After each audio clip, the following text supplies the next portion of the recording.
Hello everyone, welcome to Kakao's Hideout. I am Kakao Konemi. So this is a Bisaya reading kung maayo ba makignegosyo niya, whoever it is that you have in mind.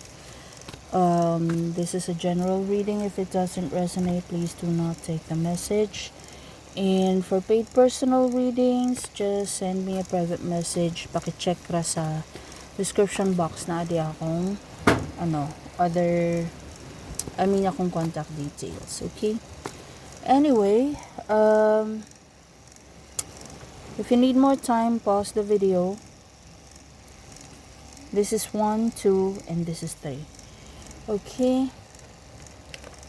Now, kung maayo ba makignegosyo sa iya, if most of the cards are upright, it's a yes. If it's reversed, it's a no. Okay, let's see. Maayo ba makignegosyo niya? Number 1. No, yes, no.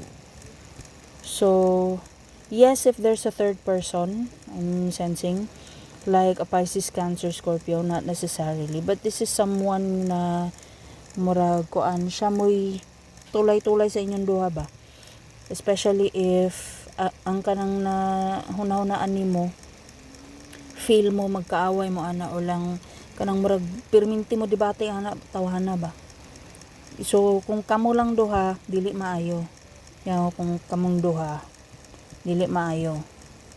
Tapos let's see. Yabo ang isa. So kung kamong duha dili maayo, kung naay ikatulo nga murag mo'y referee ninyo silbi, okay siya. Kay mas maminaw siya dani kaysa sa imuha. And ikaw pod murag mas mo respetar ka sa opinion ni third person kaysa sa danang imong nahunahunaan. Murag akong madetikan ani niya is ikaw og kining ginahunahunaan ni mga tao, okay mo sa negosyo, like pareha mong practical, pareha mong dili magpadalos-dalos og gasto, pareha mong knowledgeable sa inyong sudlon nga negosyo. Lahi lang gid mong approach ug lahi lang pud mo og way to handle or manage criticisms. Mao nang kinahanglan nga naay ikatulo nga person nga murag siya magpacify sa inyo nga dili man gud ang iyang pasabot kay ingani man gud ikaw kay imong reaction kay ingani nga na referee ninyo. So kinahanglan mo parang mutual friend ninyo ni. Bisa gamay lang nga task ang i-assign sa iya. Basta ngalan lang nga appeal siya. And let's see, ang advice sa imuha is if nagkabikil na mo ana sa una, kini mong giuna-una nga makignegosyo ka. If nagkabikil na mo sa una, like nag-away na gid mo before regarding money, maybe na siya gi-purchase nga for him or her, okay lang siya i-purchase kay i-share man po niya sa inyo ha. Pero for you it's very impractical, murag ikaw may strict nya siya kay murag okay ra man gud na kay naman tay extra murag ana gani. Pero sa imo kay dili kay wala man nas budget murag ingana. So kung nagkabikil na mo dani sa una, make sure you're not going to bring that up. Kay balik mo sa zero. Especially if you're going to bring that issue up tapos wala ni siya si third person, mag-away gid mo. So maayo siya ka negosyo kay knowledgeable siya, dili mo pud siya maglaga-laga og kanang tun-an po niyang mga butang nga dili gani siya familiar, di siya magpa as if nga kabalo siya, dili man siya know it all wannabe. So okay man siya. It's just that either too strict ka tapos siya is murag chill lang and you find it hard to accept nga na problema ka unya siya okay ra na ay nga na bitaw, or vice versa pero murag ikaw girang strict. So tawagan ni murag mag-focus lang ka sa issue nga at hand, dili kay kuan karang i-bring up nimo inyong bikil before nga human naman to, wa naman may mahimo adto, wa na may mausab adto kay human na gani. Now if you're going to do that, possible outcome, daghan opportunity sa manggawas, daghan options nga i-offer sa inyong tulo. kay kuan tawag ani murag energetically murag ga-invite ka og new opportunities kay dili naman nimo i-bring up ang issue before.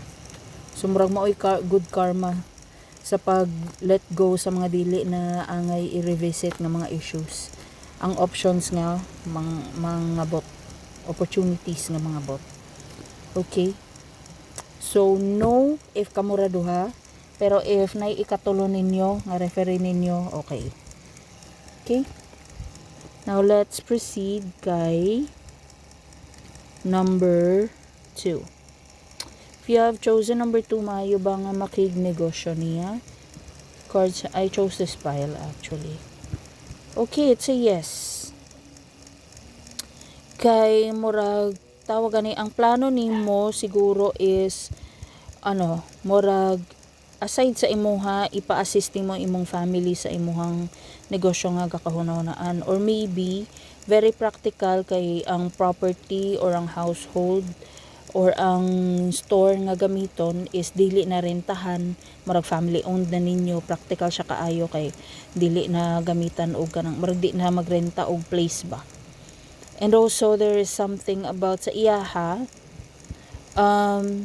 sa side aning imong gihunaw na nga tao, murag kanang negosyo nimo is actually something na he or she wants to have since he or she was a child.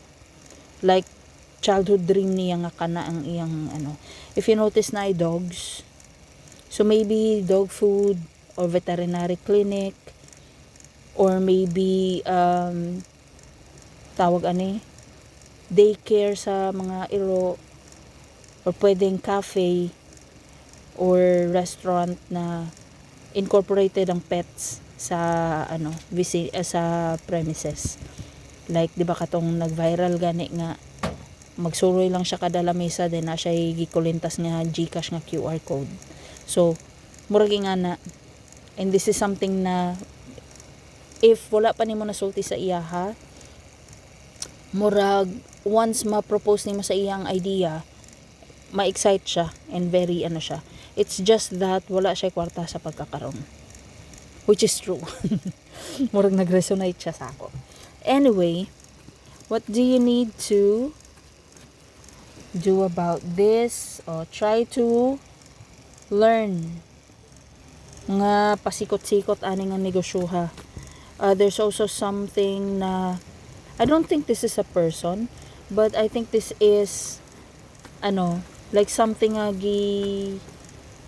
murag gi-implement sa imuha nga tun-ina siya pero labag-labad imong ulo. Pwedeng if kay kini man ang file nga akong gipili, ang akong mahunahunaan ani is kanang accountancy. Pag-account, pag-inventory kay hina gyud kog numbers.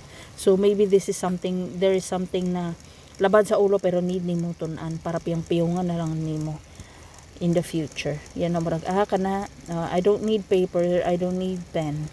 I can calculate it in my head. Murag ana. Sisiw naman na maura man siya murag ana ang energy nga need nimong i-exude. So, or this could be anything like maybe hubakon ka pero need nimo makuan, or maybe kanang dili ka ganahan ka ng mga balahibo daghan pero ganahan tawagan need nimo ma-learn unsaon pag groom og iro ingana o pagkaligo og iro. Let's say di gini mo na passion kay galabad imong ulo nganong unsaon pag pauyon-uyon sa iro, pero kay mao may inyong business murag need nimo i-acquire ang skills. So that's the advice, and if you're going to do that, you'll be surprised as to how, if you notice ang tower na ay rabbit, na ay mga dragonfly, and then murag na pay fireflies. So murag basin mo expand di siya na dili lang kay mauna siya nga negosyo ang In this case man good, I'm being drawn to the dog, so maybe at first it's a veterinary clinic for cats and dogs ra. And then mag-expand ang business, mo handle na mo reptiles, mo handle na mo insects, nga na gani, then mahimong na dahil mong pet shop / veterinary clinic, so nga na gani. So if this is anything else, like dili siya about sa dogs, pwede po ni siya kanang Like let's say for example family like restaurant, tapos ang recipe is handed down to you by a grandmother or a great grandmother, and then dili ka ganagluto, so mo nang need nimo i-acquire nga skills, and then you will be shocked by how many people will like the food. So it's actually a yes. Okay, anyway, that's for you. Let's proceed kay number 3. Maayo ba makignegosyo niya? The cards are saying yes. Kay dili siya maglagalaga if there's anything nga dili klaro sa iya, na siya patience to actually observe the situation, learn it himself. Mura siya siya ato marag. O kining kuan, if needed nga mo travel siya to acquire more learnings, more lessons or knowledge about the business, willing siya buhaton. Mo attend og seminars, mo attend og speeches, mag-training og something na needed sa kuan. I'm hearing AI. So, maybe this is something na connected sa kay swordsman. Something online, like maybe being a VA, dropshipping, or AI related na kind ng business or services. And then, willing siya motuon, and willing po siya mo finance. Pentacles. So okay siya. Now what do you need to do about this? Acquire your own money pod. Dili kay porque willing siya mo finance, musalig na lang po ka sa iya, dapat na po kay ambag.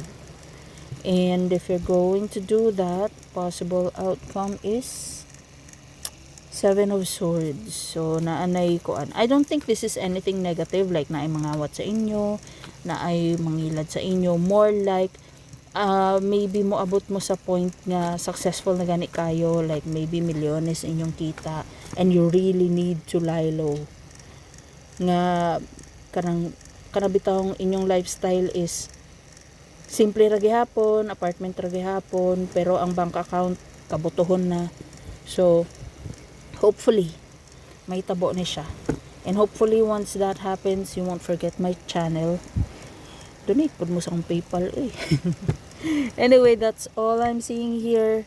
For paid personal readings, send me a private message.